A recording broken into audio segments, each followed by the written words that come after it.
नाज़रीन, family cases और family मामलात में बहुत से ऐसे टॉपिक्स हैं, बहुत से ऐसे मामलात हैं जिसमें बड़ी मिसकंसेप्शन पाई जाती है, लोगों में बड़ी इस हवाले से कन्फ्यूजन पाई जाती है लोगों के ज़हनों में, और ख़ास तौर पर ख़वातीन, ऐसी ख़वातीन जो इन मामलात की वजह से परेशान है और उनके मामलात फैमिली अदालतों में ज़ेर इल्तवा हैं। तो उन्हीं में से कुछ टॉपिक्स हमने चूज़ किए हैं और उस पर हम बात करते हैं। राना दिल मकबूल साहब बड़े सीनियर और इन मामलात को बड़ा बारीक बीनी से देखने वाले वकील हैं, और आज इन टॉपिक्स में से उन पे बात करते हैं और जनाब को भी सुनाते हैं कि क्या कहते हैं। अस्सलाम वालेकुम सर। जी वालेकुम सलाम। सर, फैमिली मामलात में सबसे पहले जो ख़वातीन चूँकि हमारी सोसाइटी में सबसे ज़्यादा इनका शिकार होती हैं, उसकी वजह यही होती है कि उनका बाहर अवाम के साथ या अदालतों में उतनी आसानी से रसाई नहीं होती है जितनी मर्द की होती है।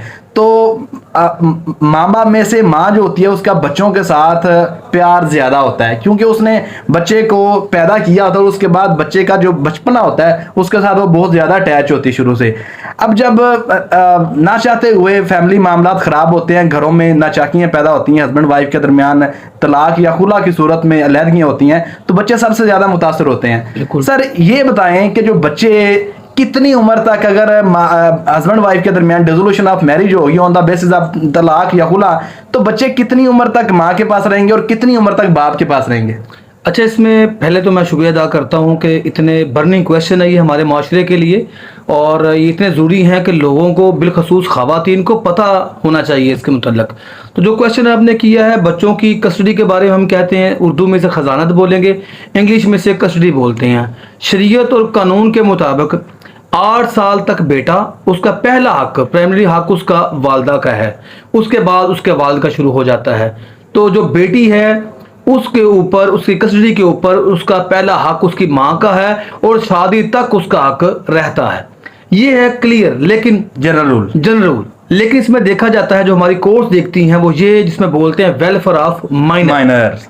कोर्ट्स में जब भी ये बात आती है, अब जब बच्चा छोटा है, बड़ा है, या इस एज पर है कि उसकी नशोनुमा जरूरी देखनी है, तो कोर्ट्स फिर उम्र के तयन को साइड पर रख के ये देखती हैं कि बच्चा किसके पास ज्यादा अच्छा रहेगा, उसकी परवरिश बाप अच्छी कर सकता है या वालदा कर सकती है। कोर्ट ये देखती है। उसमें जैसे एक बीबी है, बीबी कैरेक्टरलेस है, ठीक है, उसका किरदार नहीं सही, अब बच्ची उसके पास रहेगी तो मसले आएंगे। इस तरह बेटा है, बाप जो है वो मंशियात फरोश है, या इस तरह की जो ऐब उसके अंदर है जिसे कानूनी तौर पर हम गलत कहते हैं, या वो अक्सर औकात जेल में रहता है, तो क्यों उसको बचा दिया जाएगा? तो इसमें जूम मैंने अगर बात करें दोनों तरफ से, इधर से भी उधर से भी, तो पहला जो है, अगर एक सेंटेंस में बात खत्म करूं तो वेलफेयर ऑफ चाइल्ड या वेलफेयर ऑफ माइनर देखा जाएगा।